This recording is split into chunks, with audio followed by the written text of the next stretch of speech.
ये बात सही है कि रिजर्वेशन सिस्टम जो हमने रखा है पिछले कई सालों में, उसमें लूप होल्स बहुत ज्यादा है। सरकार बहुत क्यूट है हमारी। एक समुदाय के लोगों ने धरना दिया, प्रदर्शन दिया, ट्रेन्स रोकी, हमने उनको ओबीसी डिक्लेयर कर दिया।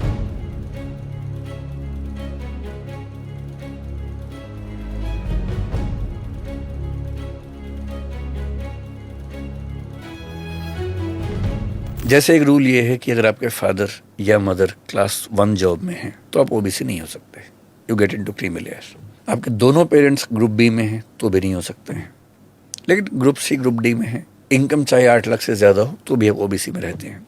अब सरकारी नौकरी वालों ने मेरे ख्याल से खेल खेला होगा कि भाई उनकी इनकम ज्यादा है, उनके बच्चे ओबीसी में क्यों ना आए। तो एक नियम बनाया गया कि जो बी और सी कैटेगरीज में है, सी और डी में, उनके बच्चों को हम ओबीसी में रखेंगे चाहे इनकम ज्यादा हो जाए। फिर एक और खेल खेला गया, agricultural income will not be counted to see whether this person comes in creamy layer और नॉट। बहुत सारे सिविल सर्वेंट्स जो करप्शन का रास्ता चुनते हैं वो एग्रीकल्चरल इनकम शो करते हैं बड़े पैमाने पर। मान लीजिए कि मेरे फादर आईएएस ऑफिसर हैं और रिटायर होने वाले 2 साल बाद, मैं ओबीसी में आता हूं, लेकिन मुझे मिलेगा नहीं आरक्षण क्योंकि मेरे फादर क्लास 1 जॉब में है। उन्होंने खूब पैसा कमा लिया है, इतना पैसा उनके पास है कि मैं उस इनकम से अपना काम चला सकता हूं जिंदगी भर। बहुत सारी बिल्डिंग्स खरीद ली हैं, उनका रेंट आता है कई लाख रुपए, मान लीजिए महीने का 50 लाख रेंट आता है, एग्रीकल्चर से नहीं, बिल्डिंग से। अब मान लीजिए मुझे आईएएस बनना है और मैं अपने फादर से कहूँगी पापा आईएएस बनना है, जनरल से नहीं बन पाऊंगा, ओबीसी से बनना है, तो आप सपोर्ट करो। बोलेंगे कैसे? मैं कहूँगा रिजाइन कर दो आप। रिजाइन कर दिया उन्होंने।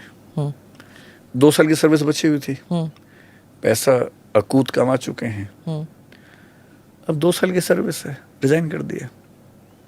जैसे रिजाइन किया, अब मुझ पर ये सीमा लागू नहीं होती कि मेरे फादर ग्रुप 1 जॉब में है। लेकिन अब क्या लागू होता है? आईटीआर, कि मेरे फादर के पास पैसे बहुत ज्यादा हैं, क्योंकि वो नौकरी में नहीं है। अगर उनके पास 8 लाख से ऊपर की इनकम है तो मैं ओबीसी में नहीं आ सकता। तो वो क्या कर सकते हैं, मेरे फादर और मेरी मदर अपनी सारी प्रॉपर्टीज मेरे नाम कर देंगे, गिफ्ट डीड कर देंगे। अब उन दोनों की इनकम रह गई 6 लाख रुपए साल की, मेरी होगी 60 लाख महीने की।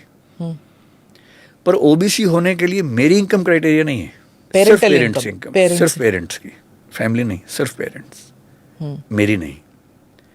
सो even if I am earning 50 lakh rupees per month when I am appearing for UPSC exam, being in OBC, I am still eligible to be an OBC. हम एक कम्युनिटी को सेंटर में लाना चाहते हैं, एक कम्युनिटी को अपलिफ्ट करना चाहते हैं, मेन स्ट्रीम में लाना चाहते हैं, या उसके कुछ परिवारों को बार बार पावर देना चाहते हैं।